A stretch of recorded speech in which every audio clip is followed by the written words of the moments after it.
Hey everybody, welcome to Obscurities in Miniatures, and it's time once more for that weekly painting progress, which we ever so love to bring you. So, lo and behold, I had a pile of models from Sparkletrout, partly because I didn't bother to get any from him last week, and partly because he's been getting off his duff and actually getting things painted. Kudos to him, and hopefully he continues to do that, because Lord knows he's got a much worse backlog than me. Then again, on the flip side of that, he's also a much better painter, so all is forgiven. So last week I showed off my Squid Game guys, and this week, obviously, Sparkletrout had to one-up me. Nice thing about these models is that if you wanted, since they are completely compatible with the Valor Core models that Makers Cult has been putting out, you could come up with your own Penal Legions. You could be doing cannon fodder style guys like Wargames Atlantic, and considering all of their other models are totally compatible with those Valor Core as well, this is a nice, very simple, easy to integrate model kit that you could absolutely use for all sorts of other nefarious purposes besides playing children's games and killing all of the losers. So, yeah. I know he's got a couple more, and I know he's got a front man that he wanted me to print off for him. What kind of weapons he's going to have, I'm not sure. That is another one of the cool things Makers Cult has done, is offered up all kinds of close combat options as well as special weapons using, I believe, the very same body. I am almost 100% sure that, yeah, I think it is. So here's what I'm talking about. See, this is actually based on a Valor Core kind of field corps guy. Tank crew, pit crew, mechanic crew, whatever. But using the Valor Core heads, just make it a generic enlisted guy, for example. Nice, cool, modular use of those figures. Let's see, what else has Sparkletrout been up to? So he is finally trying to clear out some of his Bestiarum backlog that I am 100% responsible for instilling on him. I believe this is one of the Wasteland kind of post-apocalyptic guys, one of the hero models. Sparkletrout thought it was a little bit too heroic looking. I think it looks good. I mean, he is supposed to have higher quality stuff. Why wouldn't he look, heroic? In case you're curious just how big this guy is, using a typical GW model. So they are almost human scale or size. That's how we get skies.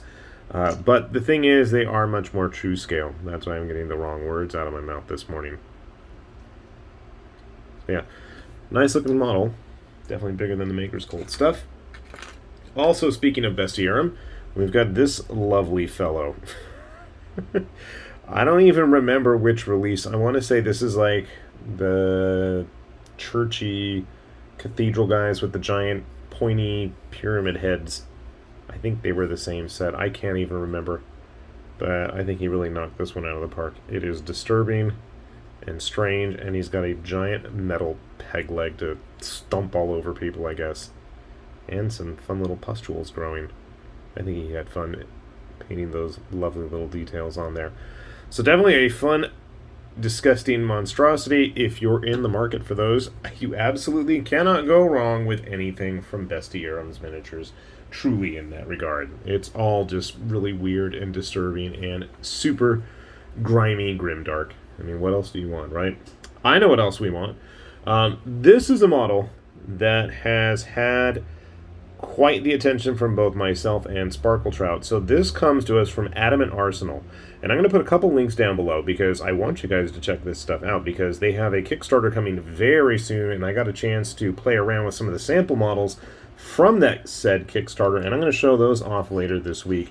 And if you like kit bashing, this is an absolute delight of a set. So this is their basic sample of their Ultimate Night Builder.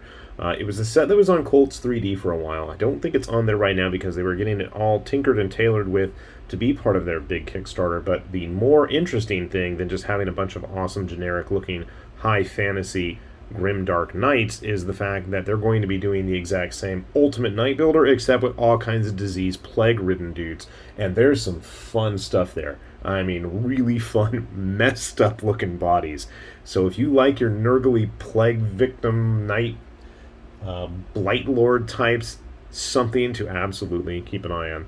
But the fluted armor totally reminds me of like Dark Souls, and I think that's absolutely what he had in mind, and I think he really hit it out of the park.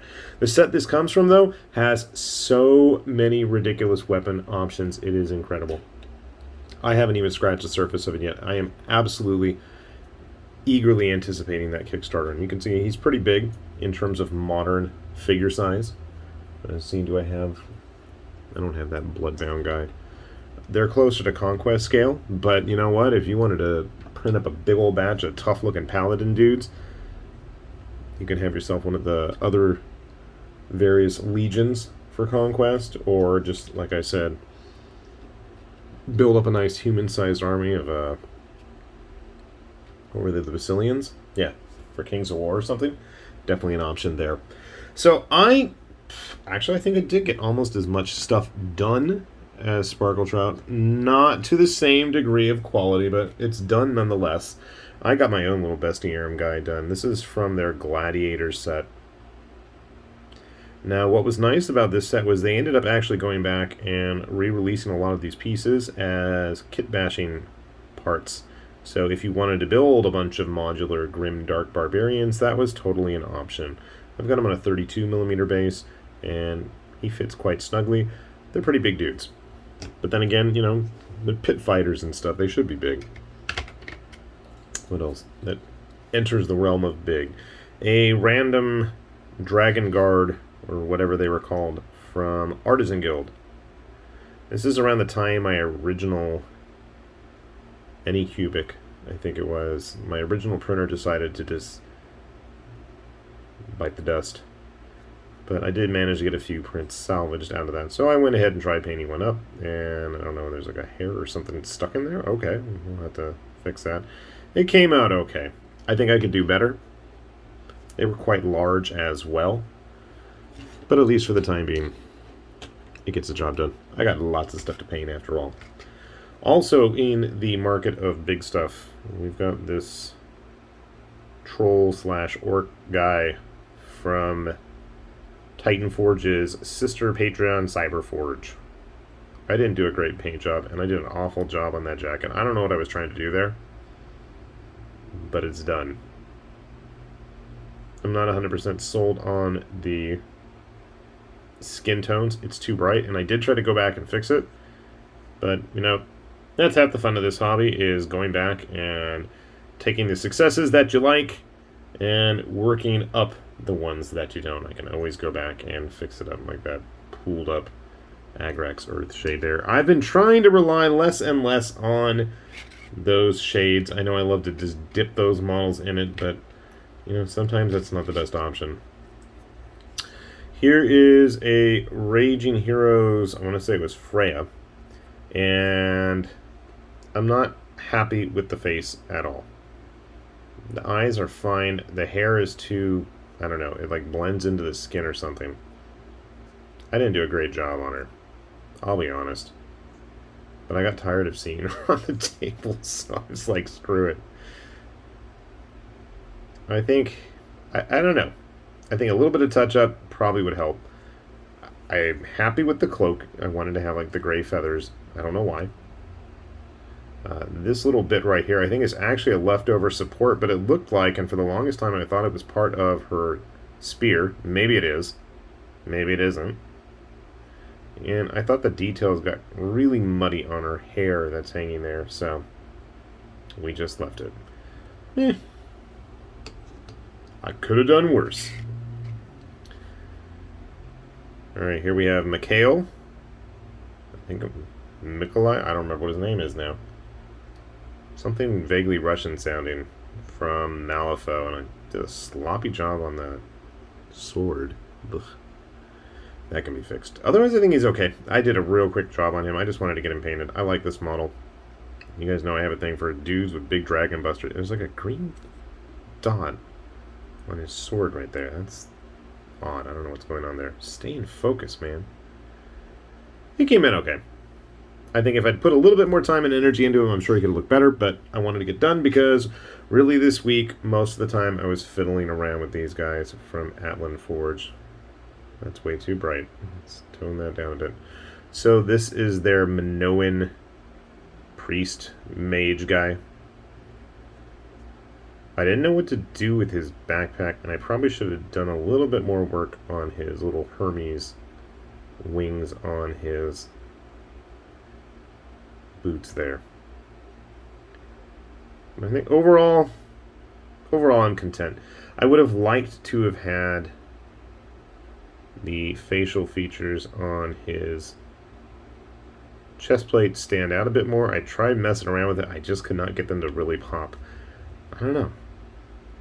But I think overall, at least he's tabletop ready. I'm okay with that. And despite looking vaguely Custodes-like in the end, I also went ahead and did the Myrmidon Champion. And he is just as big and as bulky as I had hoped, as he's crushing his Chaos opponent into the dirt there. Getting this to stay in focus is going to be a challenge. I'm not sure what some of those little decorative bits are, but I did try to paint everything. And I will tell you, this guy went through quite a few revisions where I'd paint something, I wasn't happy with it, and then I went back over it again. And again. And again. And again. And there's spots that I'm still not happy about, like those laurels on his helmet, if I can get them to stay in focus. I know it's kind of hard to see. It's really recessed into his shell of armor there. But I don't know. I went with a green, but maybe I should have gone with like a silver. Overall, I'm pretty pleased with him. I didn't do the greatest job trying to make a force spear. But, yeah. But like I said, he's big. I mean, he's really big. He's like Custodes level big.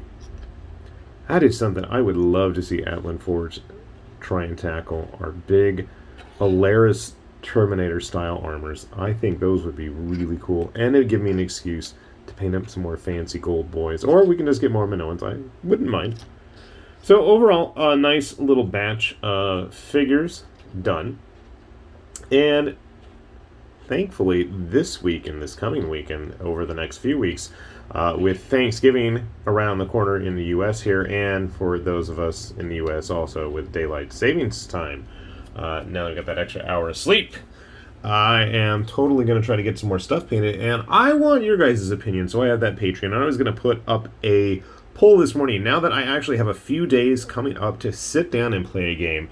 What do I need to play? I am going to let you guys decide, and as always, your encouragement and appreciation on Patreon is always a big plus for us and greatly appreciated. Like I said, I'll have a link down to that below. You guys can take a look at that, and if you're curious as to where to find any of these models, we'll have those links for you as well. Hopefully you're going to find something that tickles your fancy, and hopefully we will see you back here soon, because as always, this is High Lord Tamberlane with Obscurities and Miniatures saying thanks for watching, and we will see you back here soon. Bye-bye!